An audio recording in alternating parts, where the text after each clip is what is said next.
अस्सलामुअलैकुम। तो फाइनली दोस्तों था जिस घड़ी का इंतज़ार 43 अप और 44 डाउन शाह हुसैन एक्सप्रेस, जिसको कि हम नाइट कोच भी बोलते हैं, उसका आगाज़ हो चुका है 25 फरवरी 2025 से। ये लाहौर रेलवे स्टेशन के कुछ मनाज़िर आपके सामने अभी दिखाए जाएंगे। तो वीडियो छोटी सी है लेकिन पूरी देखिएगा, इंशाल्लाह आपको अच्छी लगेगी।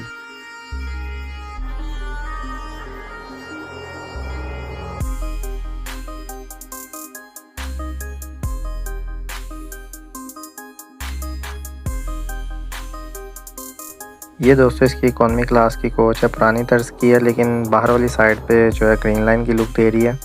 और 4100 इसका किराया है लाहौर से कराची का। और ये पानी का डिस्पेंसर भी लगा हुआ है छोटा सा, देख सकते हैं।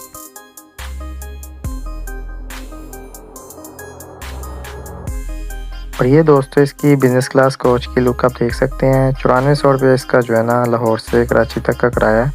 और इसी तरह इसी स्टैंडर्ड का 7450 इसका किराया है, जो कि रीज़नेबल है।